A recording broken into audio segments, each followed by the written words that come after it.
Morning, maaga na naman gising at init ko na ng panligong tubig. Malamig kasi dito sa tinitirhan namin sa aming munting kubo. Ayan, pati yung aking bunso gising na rin. Nagsi-cellphone na rin. Pag alam niyang gising na kami ng kanyang mama, gising na rin yan siya. Init ako ng tubig ko. Init ako ng tubig at pang ano ko doon sa panligo. Masyado malamig. Hindi ko kaya yung lamig. Baka ako isipunin papasok na naman kami ng aking may bahay handa na rin aking may bahay po sila, papasok na rin yan ang trabaho niya, naglalabada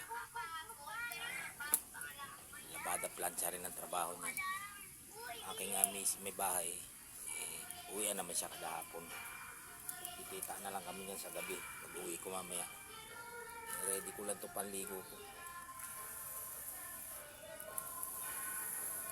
Hindi kaya ng lamig yung katawan ko.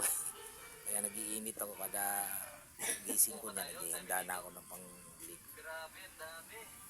Alam naman ng aking bunso pagka kami gising ngayon na. Gising na rin siya nandun sa lamesa. Hawak na ng cellphone ng kanyang mama. Akin naman mga alaga, yun, katapos ko lang maasikasot. Pinapano ko muna sa labas. Malamig po talaga rito pagka January, hanggang February. Malamig dito sa lugar namin. Pagka panligo hindi kaya malamig. Ganitong madilim pa. Kaya nagre-ready na kami ng panligo kami dalawa ni Mrs. Good morning po.